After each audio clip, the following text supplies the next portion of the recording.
Sobat OJK, apa kabar? Semoga semua dalam keadaan sehat karena masih di rumah ya, harus tetap stabil sehatnya. Dan sekali lagi di sini saya ini baru mau mengucapkan selamat datang dan kita jumpa kembali di Kontak Talks, persembahan dari Kontak 157 Otoritas Jasa Keuangan.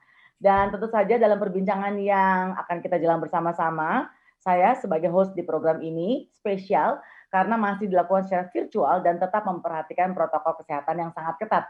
Itu pasti dan harus ya. Dan Kontak Talks ini tentu saja bisa disaksikan secara full dan eksklusif di YouTube channel Kontak 157 Otoritas Jasa Keuangan. Please banget, penting. Jangan lupa untuk like dan subscribe ya. Itu penting banget, oke? Dan pada kesempatan kali ini saya tidak sendiri, tentunya bersama dengan narasumber yang sudah sangat saya tunggu-tunggu karena narasumber yang berikut akan memberikan banyak sekali informasi yang sangat penting dan tentu saja juga untuk Sobat OJK perlu untuk dipahami supaya menjadi sebuah sebuah bekal supaya apa yang harus kita lakukan nantinya menjadi bekal yang utama juga buat kita pribadi. Dan saya akan menyapa Bapak Sarwin Kiko Napitupulu selaku Kepala Bagian Pelayanan Konsumen Terintegrasi 1. Hai Pak Kiko, apa kabar? Hai Mbak Indi, hai Salam Sobat OJK, sehat. sehat Sehat-sehat juga Pak? Mbak Indi. Sehat-sehat, puji Tuhan sehat. Amin. Oke, baik. Nah, kita akan ngobrol-ngobrol ya, Pak Kiko bersama dengan Sobat OJK. Ya. Apalagi kita punya topik yang cakep banget nih tentang posesif terhadap OTP-mu. Waduh, ini kalau dengar kata posesif tuh kayaknya ini ada apa gitu ya. Nah, jadi gini Sobat OJK dan juga semuanya, di saat pandemi seperti ini kan teknologi secara pasti memudahkan segala macam urusan. Baik dari kerja, belajar, belanja, belanja kebutuhan, mau online kayak mau apa, pokoknya urusan belanja gitu ya. Sampai menikah, semua zamannya udah serba online. Saya aja kadang MC Pak, MC online Pak buat yang nikahan. Nggak apa-apa, ya? disyukuri ya. Nah, itu kan semua tidak terlepas dalam hal bertransaksi keuangan. Sekarang semua sudah berbasis online ya Pak ya. Iya benar. Nah, Sobat OJK juga pasti pernah dong ya menggunakan jasa keuangan karena semuanya sekarang dilakukan serba online, berbasis digital. Tentunya ini kan untuk bertransaksi di dunia maya. Nah, pernah nggak sih menyadari gitu ya kalau saat kita mau melakukan transaksi keuangan atau kita baru mau mulai install aplikasi suka diminta ini kode nomor 6 digit yang dikirim langsung ke nomor kita, ke nomor handphone, ya kan? Dan angka tersebut merupakan kode OTP atau one time password. Nah, coba Sobat OJK ingat-ingat lagi deh, ya kan? Nah, hari ini kita justru akan ngobrol tentang apa sih si 6 digit angka tersebut atau OTP dan emang penting banget ya buat kita tahu sampai kita jadi harus merasa posesif sama OTP kita. Nah, menghadapi era digital yang serba cepat dan mudah ini, tentunya ada hal yang harus dijaga oleh kita sebagai konsumen dari produk perbankan. Nah, pernah ngeh juga nggak sih kalau saat ini, saat mau melakukan transaksi keuangan atau baru mau klik install aplikasi, muncul kode atau diminta kode nomor 6 digit yang dikirim langsung ke nomor kita. Nah, angka tersebut merupakan kode OTP atau one time password yang tadi sempat aku bahas. Apa sih pentingnya si kode OTP itu dan apa juga harus kita waspadai dan juga kita jaga dari informasi perbankan kita. Nah, kita bahas nih sekarang bersama Pak Kiko dari OJK. Tolong dijelaskan dong Pak, ini saya juga jadi benar-benar pengen tahu banget ya, kira-kira apa sih harus kita jaga dari aktivitas perbankan yang biasa kita lakukan? Iya, bagus pertanyaan Mbak Indi. Jadi Ya, sebenarnya Mbak Indi dan Sobat OJK sekalian bahwa sebenarnya dalam aktivitas perbankan tuh banyak sekali yang harus kita waspadai Mbak Indi. Banyak hal yang harus kita jaga. Nah, yang pertama nih yang mau aku share bahwa kita harus menjaga data pribadi kita. Data pribadi kayak gimana sih kan gitu pertanyaannya. Iya, nah, betul. Pertama tuh data nama ibu kandung, tanggal lahir kita, nomor KTP, nomor kakak dan seterusnya. Itu merupakan data sensitif Mbak Indi. Jadi kalau bisa kita keep tuh, jangan dibagiin ke orang lain.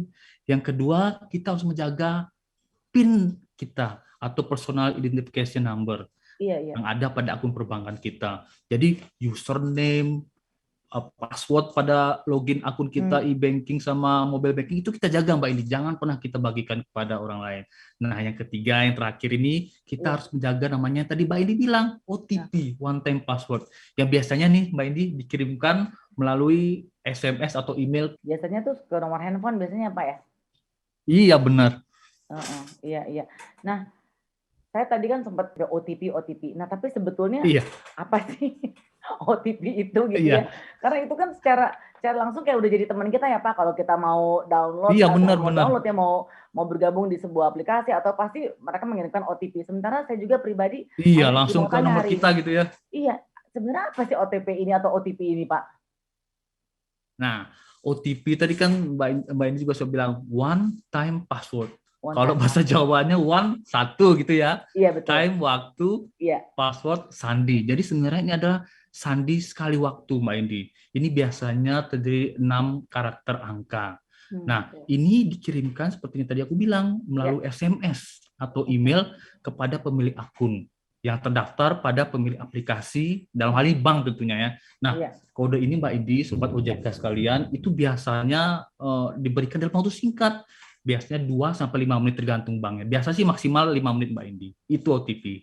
Iya, mungkin karena sudah terbiasa dengan istilah 3 huruf OTP itu atau OTP itu, jadi oh ya udah deh, minta di dalam waktu kurang dari 5 menit, jadi saya cuma sambil lalu aja, oh ya. Tapi akhirnya jadi saya jadi tahu, oh oke, OTP atau OTP itu udah one time password ya Pak. Iya. Tapi sebetulnya seberapa penting sih kode OTP ini sih Pak? Apa iya sebegitu rahasianya, jadi kita tuh sampai nggak boleh gitu kasih tahu orang lain? Iya, jadi Mbak Indi, Sobat OJK sekalian, bahwa OTP itu sebenarnya suatu bentuk keamanan yang dibangun oleh bank. Jadi bank itu sudah membuat sedemikian rupa suatu keamanan bagi nasabahnya melalui OTP itu. Nah, OTP ini yang biasanya digunakan oleh orang-orang yang tidak bertanggung jawab, Mbak Indi. Ini biasanya bahasa terkenalnya nih Sobat OJK itu fraudster gitu ya. Jadi fraudster ini. Nah, dia itu biasanya Mbak Indi pura-pura sebagai call center gitu ya, sebagai aparat penegak hukum, bisa juga dia sebagai pegawai minimarket gitu ya, yang sering terjadi belakangan ini. Iya, nah, betul. Ketika Mbak Indi, OTP ini sudah berpindah gitu ya, berpindah tangan dari kita kepada orang fraudster itu, maka nih aku analogikan seperti ibarat kunci rumah kita. Ketika kita sudah kasih kunci rumah kita, maka Mbak Indi, fraudster tersebut akan dengan mudahnya masuk ke rumah kita dan akan mengambil sisi rumah kita. Ngeri banget kan? Jadi begitu OTP kita berikan, maka dia bisa menguras rekening kita, Mbak Indi. Aduh, udah mana rekening saya nggak seberapa dikuras Pak, sedih amat. Jadi sudah capek-capek gitu Mbak ini selama pandemi kita ngumpulin duit gitu ya, iya, tiba-tiba benar. dikuras, aduh gimana rasanya? Aduh, mereka yang nguras tinggal bilang selamat datang di dunia tipu-tipu gitu ya. Iya, benar-benar. Kesel banget. Berarti itu penting banget ya Pak, makanya istilah jangan diberikan kepada pihak manapun, memang demikian adanya ya, kita mesti jaga banget ya Pak ya. Benar banget, benar. Nah Pak, apakah itu seperti yang pernah terjadi atau yang ada di berita-berita kalau nasabah atau konsumen bisa kehilangan dana tiba-tiba? Nah, ini ada hubungannya nggak ya Pak dengan kode OTP yang nggak sengaja kita kasih? Mungkin ya. Jadi Mbak Indi memang selama ini memang beberapa pengaduan banyak masuk ke OJK terkait dengan pembobolan rekening. Mostly Mbak Indi dan Sobat OJK sekalian itu biasanya akibat kelalaian kita selaku nasabah memberikan OTP tadi. Nah, ketika sudah memberikan OTP secara tidak sengaja dan kita sadari gitu Mbak India, otomatis rekening kita terkuras dan itu dah yang mereka adukan ke OJK. Jadi memang hal-hal pemberian OTP ini menjadi ya ibaratnya top 5 terkait dengan modus terjadinya pembobolan rekening di OJK. Soalnya kan mungkin sebagai konsumen ya Pak ya, bisa sebagai ya kayak saya deh ya Pak ya gitu. Ada nama besar dan nama perbankan lah dari pihak tertentu yang dicantumkan. Jadi kita jadi ngeri kan. Oh ini berarti mungkin pihak yang serius, ternyata belum tentu ya Pak. Benar-benar. Polan deh ujung-ujungnya. Iya. Oke. Nah kalau gitu tipsnya kali ya Pak, supaya kita ini benar-benar bisa melindungi kode OTP kita secara aman. Ya. Jadi aku berbagi tips kepada Mbak Indi, kepada Sobat OJK sekalian, bahwasanya Mbak Indi itu setiap ada OTP itu kan biasanya melalui SMS nih atau email ya. Nah biasanya tuh Mbak Indi di atas sudah disampaikan tuh bahwa ini merupakan kode rahasia dan mengimbau tidak memberikan kepada siapapun. Jadi sebenarnya sudah jelas Mbak Indi bahwa di kode OTP itu di atasnya sudah ada pesan tuh. Nah masalahnya kita ini sering lalai Mbak Indi, tidak membaca pengen buru-buru gitu. Iya, pesan itu nggak dibaca karena buru-buru, udah OTP karena telepon gitu, mau dapat hadiah nih, wah buru-buru dikasih gitu kan. Iya, Dan iya. sebenarnya kami mengimbau kepada Sobat OJK, Mbak Indi, untuk jangan pernah memberikan kode OTP kepada orang yang tidak dikenal.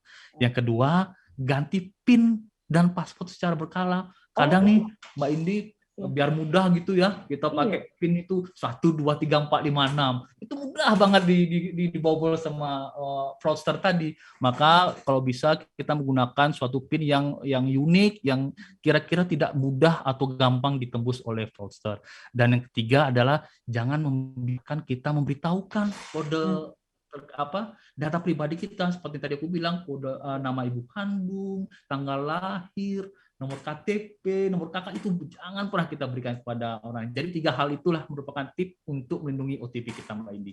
Disinilah saatnya kita boleh sombong ya Pak. Sombong tuh nggak usah kasih-kasih ke orang-orang. Iya. Itu maksudnya. Kadang Pak. sombong itu bagus juga Mbak Indi. Iya, pelit-pelitin ini deh informasi gitu istilahnya, supaya kita juga jadi aman gitu kan ya Pak ya. Iya benar. Pak, maaf tadi ya saya sempat menyimak waktu tadi Bapak menyampaikan ganti PIN dan password secara berkala. Itu perlu yang secara kombinasi nggak sih Pak untuk untuk keamanan akunnya, misalnya apakah boleh angka semua atau dikombinasi pakai huruf? Iya benar Mbak Edi. Jadi aku tambahkan lagi, jadi sebenarnya PIN itu yang pertama jangan terlalu mudah 1, 2, 3, 4, 5, 6 dan seterusnya. Jangan tanggal lahir nih, biasanya sering banget nih Mbak Edi yang ngadu ke OJK. PIN-nya tanggal lahir. Jadi karena fraudster itu biasanya Mbak Indi sudah mengetahui nih terkait dengan data pribadi kita. Jadi jangan menggunakan data yang tanggal lahir keluarga kita yang ada di KK, itu jangan. Yang ketiga yang tadi Mbak Indi sampaikan, kalau bisa itu harus berbagai macam, jadi misal simbol kita gunakan terus, dan yang terpenting Mbak Indi, kita harus menggantinya secara berkala. Itu. Oh, jadi saya pikir tuh seumur hidup biar nggak lupa PIN-nya itu aja. Jangan. Iya. Aduh, mudah-mudahan saya nama tengah saya nggak perlu Pak ya Pak. Diinget. Iya. Karena ternyata itu juga keamanan yang memang diperlukan untuk data kita ya Pak ya istilahnya. Benar Mbak Indi. Oh oke. Nah ini ada kejadian nih Pak. Waktu itu ada orang yang menelpon. Terus bukan menelpon ya. Jadi dihubungi lah gitu melalui SMS. Terus pihak yang bersangkutan nih ngaku nih dari pihak bank. Nah, kita kan sebagai konsumen suka ngerasa, oh dari pihak bank nih, apalagi kebetulan kita mungkin nasabah di bank itu ya istilahnya. Percaya gitu ya? Percaya karena oh ini ada nama bank besar gitu. Nah, terus pihak yang di sana nih menyatakan bahwa ada transaksi di akun perbankan kita. Padahal kan sebetulnya kita nggak ngelakuin apapun ya, atau ya istilahnya kita nggak pernah ada transaksi perbankan lah. Tahu-tahu dapat angin surga. Kita diinfo ada tawaran kita ada tawaran, bukan tawaran ya, ada informasi kita akan mendapat hadiah ratusan juta. Hadiah, benar-benar. Hari gini Pak, nggak usah ratusan juta, receh aja saya comot Pak, istilahnya kan. Nah, tapi ujung-ujungnya di akhirnya, tahu-tahu ya itu minta nomor OTP kita. Nah, itu gimana? Itu sebisa mungkin jangan dikasih ya Mbak Indi, Sobat OJK sekalian, itu merupakan data rahasia yang tadi saya sampaikan. Jadi terkait dengan modus yang tadi Mbak Indi cerita, itu sebenarnya namanya itu social engineering Mbak Indi. Iya. Social engineering itu apa kan begitu pertanyaan selanjutnya. Jadi social engineering itu manipulasi psikologis yang dilakukan seseorang untuk mengorek data gitu ya, data informasi kita, dan itu akan digunakan untuk kepentingan dia yang tidak benar atau tidak bertanggung jawab. Nah, sebenarnya Mbak Indi, Sobat OJK sekalian, sebenarnya fraudster itu bukan pakar IT gitu ya, yang jago gitu, membobol gitu, enggak Mbak Indi. Dia tuh sebenarnya hanya memanfaatkan psikologis kita kok. Dia tuh mencoba merayu gitu kan, gitu ya, Pak? meyakinkan, oh Mbak Indi ini akhir-akhir bulan ini sepertinya butuh duit, ditelepon deh. Bu Indi, saya dari Bank A gitu ya, saya akan memberikan bantuan kepada Ibu dana sebesar sekian bla bla, Mbak Indi, wow, ini dapat duit nih. Nah, psikologis itulah yang diserang oleh para fraudster Mbak Indi. Itulah yang diserang sehingga dia mencoba merayu, menggiring. Itulah yang dicoba mencari kelemahan dari calon korban sehingga mendapatkan OTP. Akibatnya apa? Nah, tadi saya bilang ketika OTP sudah diberikan, ibarat kunci rumah tadi Mbak Indi. Begitu. Iya ya. Jadi istilah jangan kegeeran ya Pak. Iya, kadang kita nih udah dapat duit gitu ya, aduh, langsung duit aja OTP yang mana kita kasih tuh. Nah itu berbahaya banget Sobat OJK sekalian. Pokoknya intinya kuncinya kalau udah minta OTP aja, OTP. Stop. Selesai gitu ya, Pak? Iya, kalau bisa stop, jangan dikasih. Tapi Iya, begitu benar-benar. kita kasih, benar kata Mbak Iya. Edi, selesai, habis Aduh tuh nih, duit. serem banget tapi ya Pak ya istilahnya ya, di Iya, situasi seperti sekarang orang bisa melakukan berbagai banyak hal. Nah, kalau sampai jatuh ke tangan orang lain yang salah, aduh, ini kacau ya Pak. Nah, iya, terus gimana dong supaya kita-kita ini nih, para sahabat OJK juga, itu bisa lebih aware dengan kejadian yang istilahnya social engineering ini. Gimana Pak? iya. Jadi Mbak Indi, Sobat OJK semua, yang pertama dilakukan adalah kita jangan pernah ya meminjamkan HP atau gadget kita nih Oh, kepada orang yang tidak kita kenal, atau ya kita kan tidak tahu nih Mbak Indi, orang teman kita mau punya niat apa, kita emang kita tahu iya nih benar. isi Iya, hati orang gitu ya. iya, iya Jadi benar. disarankan jangan pernah memberikan HP atau gadget kita dipinjamkan dalam waktu yang cukup lama. Lebih baik kita mitigasi risiko supaya hal itu tidak terjadi. Yang Oke. kedua, jangan mudah percaya memberikan informasi kepada orang yang tidak dikenal. Ya, karena terkadang karena rayuan tadi dengan mudahnya kita memberikan informasi data pribadi kita sehingga kita dapat dilakukan dapat dibobol rekening tabungan kita. Yang ketiga, data informasi pribadi, nama Iya, ibu kandung yang tadi aku bilang, tanggal lahir, itu iya. jangan pernah, itu tolong di-keep karena itu merupakan pintu awal masuk dari fraudster untuk membobol rekening kita. Iya, Yang iya, terakhir, aku mengimbau memberikan tip nih pada Mbak Edi dan Sobat OJK sekalian. iya, Terkadang kan kita mendapatkan email tuh dari bank ya. iya, Kadang kita kebanyakan inbox gitu udah ada lewat delete iya, gitu kali ya. iya. Aku mengimbau nih kepada Sobat OJK sekalian, kalau bisa itu jangan di-delete, dibaca. Karena apa? Karena informasi-informasi yang disampaikan oleh bank itu sangat bermanfaat. Karena bank selalu menginfokan bagaimana cara menjaga keamanan data kita, dan kita juga menghimbau kepada banknya untuk selalu mengedukasi. Dan kita selaku OJK juga mengedukasi kepada nasabah supaya menjaga keamanan datanya. Itu Mbak Indi tips-tipsnya. Nah, ini misal nih ya Pak, misal amit-amit, Amit-amit jangan ya. ketok kayu ya, amit-amit. Sampai kejadian nih, aduh nggak mau aja jangan sampai. Ternyata ada yang udah kecolongan nih Pak, kebobolan, kejadian. Kita sebagai konsumen mesti gimana Pak? Nah, bagus question nih Mbak Indi. Jadi tadi kan sebelumnya tuh preventif istilahnya sebelum kejadian ya. Ya, betul. Nah, sekarang Mbak Indi pertanyaannya setelah kejadian ya, amit-amit Sobat OJK jangan sampai ya. Bener. Kita jangan sampai Aduh, terjadi. Pak, Tapi Pak. misal ya, Iya.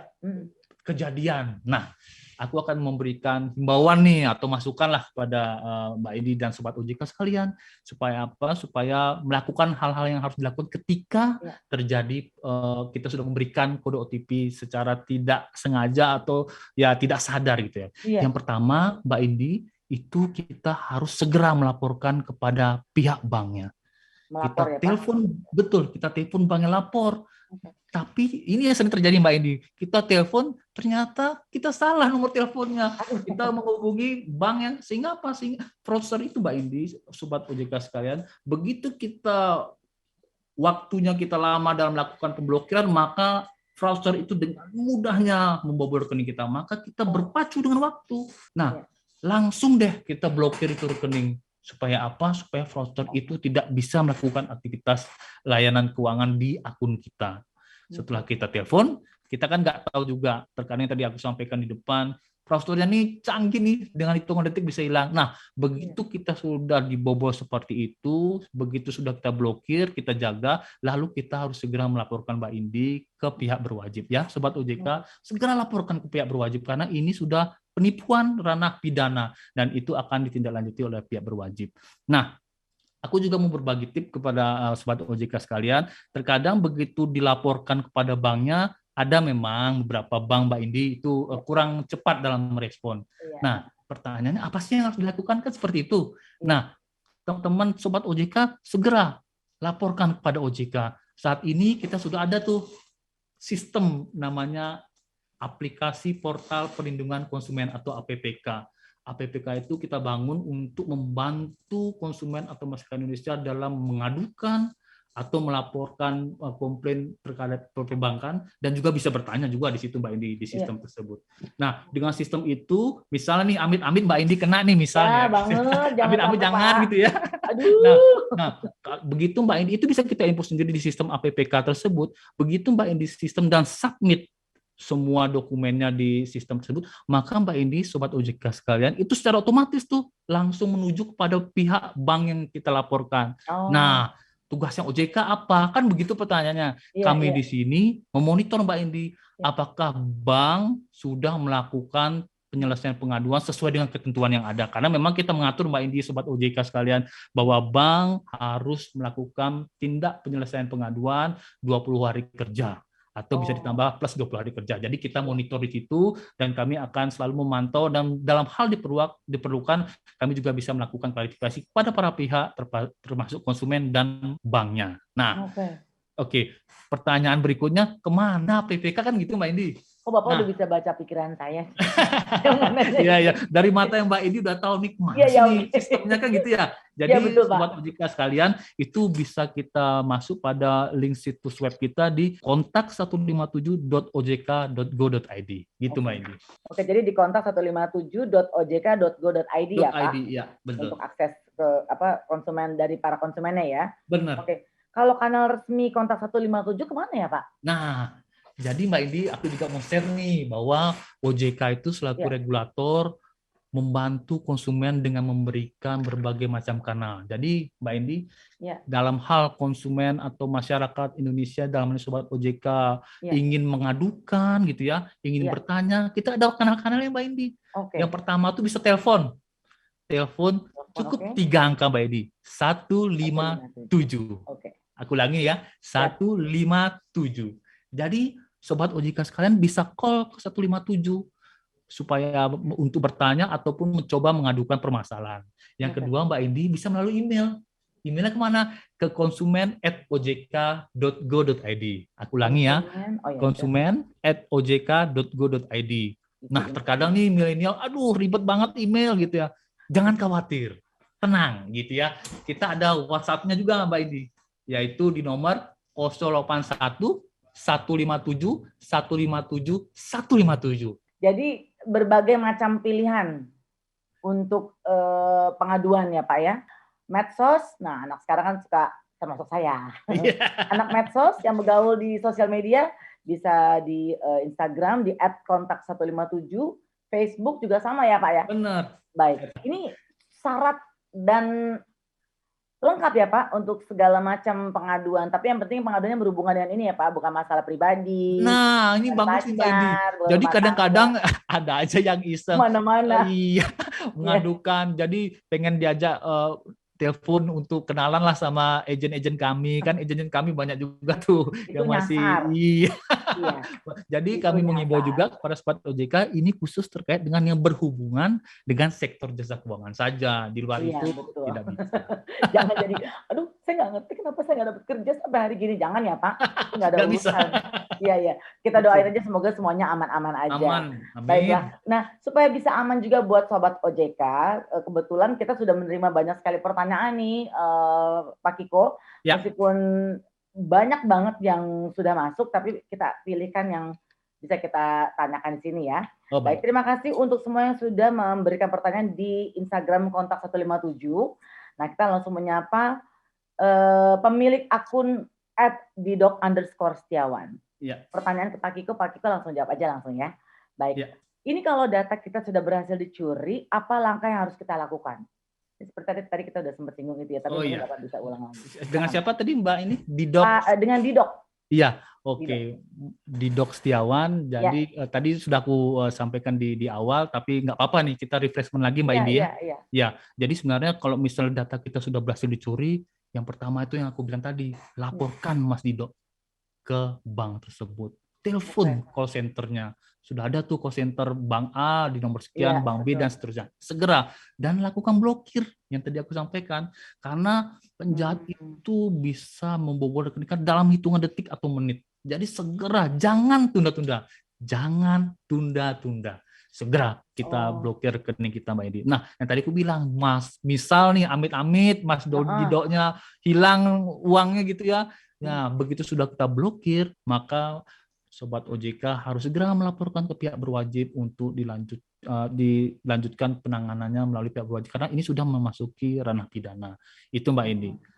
Berarti segera lapor ke bank, udah langsung ke intinya aja ya Pak ya, untuk info ini bahwa data Iya, saya langsung blokir. langsung blokir gitu, nggak usah, Betul. jadi begini waktu kemarin ini kan ya, kan, jadi kemarin tuh aku ada kejadian, nggak usah panjang-panjang ya Pak ya, Nggak usah langsung panjang-panjang. inti aja, Blokir, ya blokir, blokir gitu. iya langsung blokir aja nggak usah, aduh gimana ya, jadi kemarin kan aku tuh lagi ke rumah teman aku ya, terus aku tuh ditelepon sama teman aku, nggak usah ya Pak, Iya, langsung aja kasih tahu info yang penting, pemblokiran segera supaya waktu tidak terbuang banyak. betul, benar sekali. Karena yang tadi aku bilang, hitungan detik Mbak Indi atau menit itu sudah terkuras rekening kita. Maka kita harus segera melakukan menghubungi telepon bank terkait. Password perlu dirubah nggak tuh Pak? Nah, password itu karena biasanya begitu diblokir rekening kita kan otomatis login Iya, kita juga betul. terblokir. Iya. Jadi tapi kalau mau teman-teman sebelum di telepon bisa juga diganti password dan seterusnya. Tapi Iya. yang pertama langsung telepon banknya untuk Yang dilakukan pemblokiran supaya apa? Kita pun tidak bisa melakukan aktivitas apa-apa lagi begitu diblokir semua. Kita begitu diblokir ke banknya Mbak Indi dan Sobat OJK, itu kita nggak bisa narik ATM juga nggak bisa. Jadi Iya, even betul. kita pemilik rekening atau si fraudster juga nggak bisa. Langkah selanjutnya misalnya tidak ada kehilangan, ya ini kita harapkan ya Mbak Indi ya. Iya. Nah itu kita harus mengaktifkan, kita harus menuju ke bank terkait, ke kantor cabang terdekat untuk membuka blokir. Karena begitu diblokir itu siapapun tidak akan bisa melakukan aktivitas sektor jasa keuangan.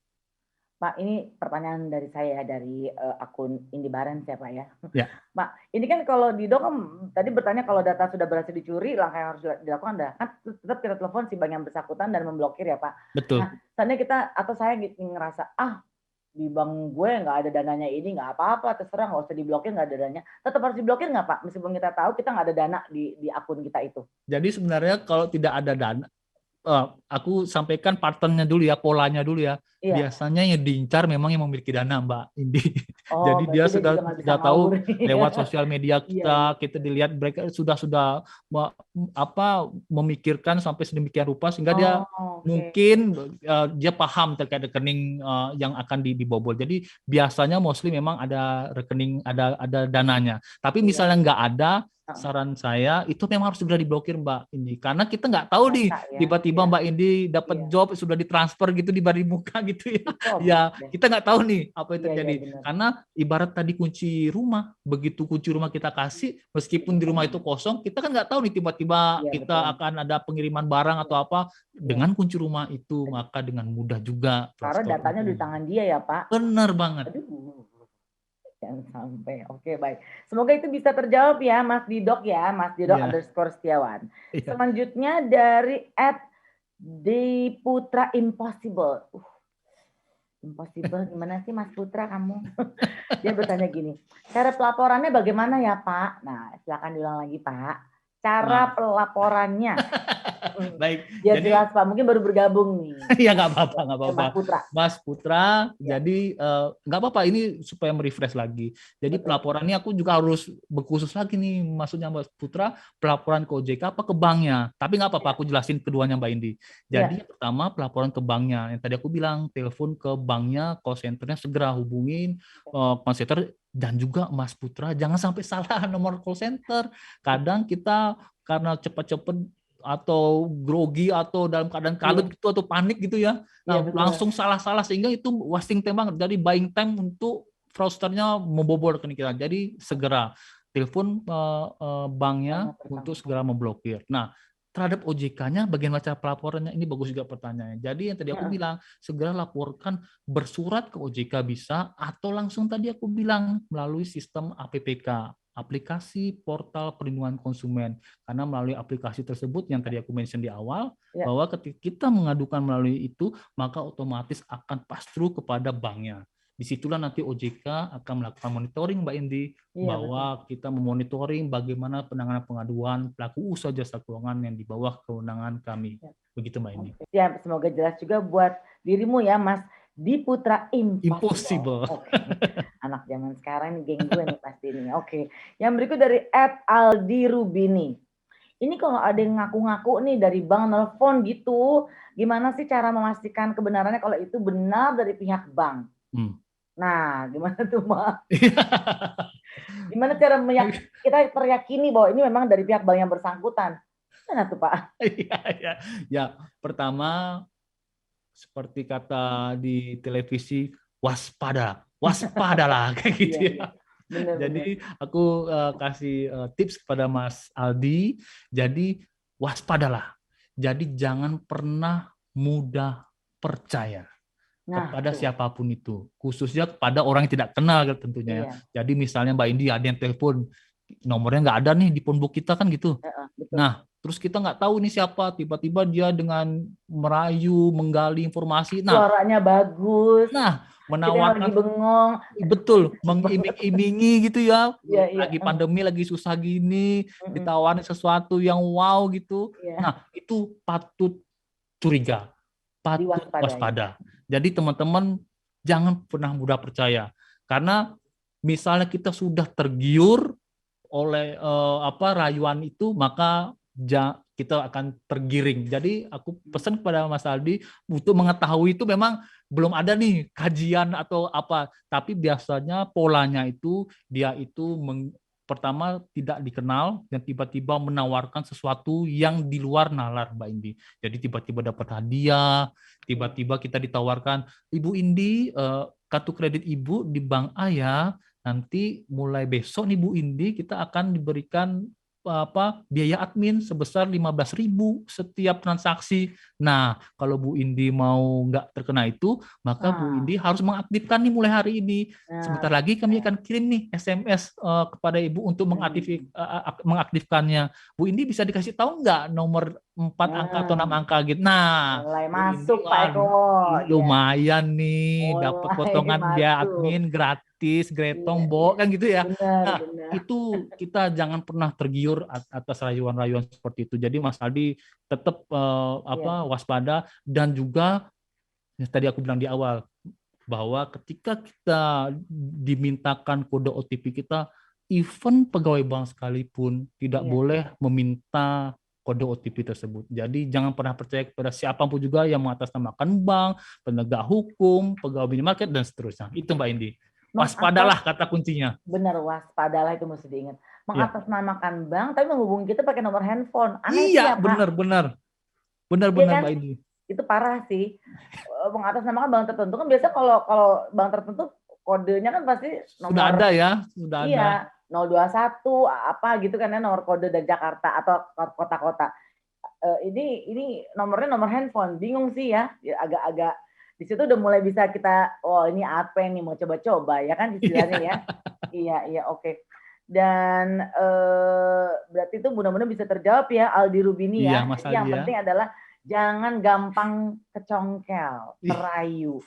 Ya, yakinkan bahwa itu memang dari pihak bank yang bersangkutan, yang memang betul-betul kita yakin ya Pak ya, kalau udah jelas dari nomor handphone, nah itu udah pasti bukan lah ya Pak. Betul. Lanjut kita menuju ke @radenmas_iki. Iki pertanyaannya, saat ini kantor OJK Jakarta menerima kunjungan langsung kah? Oh, dia mau datang nih Pak. Oke. Ya, gimana? Mungkin ada keperluan yang memang mendesak kali atau gimana Pak? Ya. Perlu nggak untuk, atau bisa menerima kunjungan langsung nggak? Jadi Mas Raden Mas dan Sobat OJK sekalian, dapat kami sampaikan bahwa saat ini OJK masih mengikuti anjuran pemerintah. Jadi kita tidak masuk WFO secara full, jadi hanya sesuai dengan batas ketentuan yang ditentukan oleh pemerintah. Jadi, tapi aku mau tanya nih, keperluannya apa? Sebenarnya Mbak Indi, tadi kan kita sudah mention, kalau mau bertanya, telepon bisa. Kalau mau mengadu bisa lewat APPK tadi, sistem tadi bisa lewat WhatsApp, sudah bisa lewat web. Jadi sebenarnya kanal-kanal atau media sosial. Jadi kanal-kanal yang kita sediakan nggak perlu merepotkan Mas Raden Mas lagi ke kantor kami. Cukup menggunakan kanal yang ada dari rumah sekarang nih. Sekarang dari rumah gitu udah bisa tuh kita mengadu ke OJK. Dari rumah kita mau bertanya apakah bank ini ilegal atau non ilegal atau pinjam fintech ilegal, telepon ke 157, bisa WA, bisa juga bertanya soal. Jadi kita sudah membuat berbagai macam kanal untuk memudahkan. Nah, memang tujuan tadi apa yang harus kita ketahui dulu. Tapi kalau misalnya terkait dengan tadi saya sampaikan, dengan kanal-kanal yang sudah kami sediakan, harusnya itu bisa teratasi. Begitu Mbak Indi. Karena sebetulnya dengan kanal yang sudah diberikan tuh memudahkan ya Pak. Tapi kayaknya Betul. Raden Mas ini kayaknya memang pengen jalan-jalan. Mungkin ya, mungkin. Karena lagi PPKM begini kan, pandemi begini kan harus di rumah dulu ya. Kali ini kalau mau dibacakan sebetulnya masih banyak banget sih Pak pertanyaan dari Instagram kontak 157. Tapi mungkin ini adalah beberapa highlight pertanyaan yang sekiranya cukup penting dan ini mudah-mudahan bisa bermanfaat bagi kita semua ya Pak Kiko ya. Iya. Baik, sedikit ada lagi yang mau disampaikan mungkin sebelum kita menutup obrolan kita di saat ini Pak Kiko, supaya teman-teman atau sobat OJK juga bisa langsung ingat apa yang harus dilakukan kalau melihat ada situasi seperti ini. Ada yang mau disampaikan lagi Pak Kiko? Iya, mungkin aku sedikit aja kali Mbak Indi ya. Jadi aku menghimbau kepada seluruh sobat OJK, konsumen atau masyarakat Indonesia, kita harus berhati-hati terhadap akun perbankan kita. Khususnya dalam mengelola akun tersebut, dalam hal ada informasi rahasia, aku menghimbau untuk jangan pernah berbagi data informasi pribadi kita, termasuk OTP kita, karena itu sangat berbahaya dampaknya dalam khususnya rekening kita. Itu aja mungkin Mbak Indi. Iya.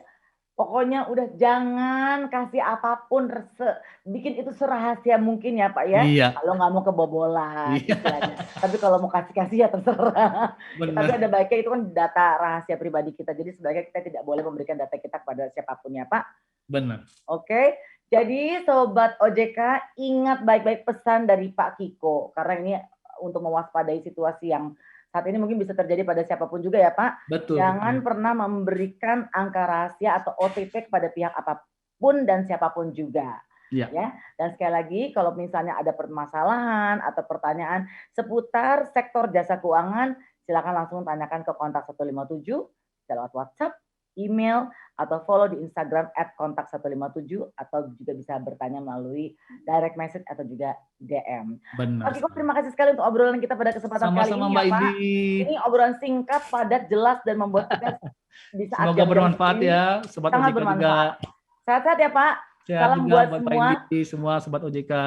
Baik, dan terima kasih untuk perjumpaan kita pada saat ini. Jangan lupa untuk like and subscribe. Sampai ketemu lagi.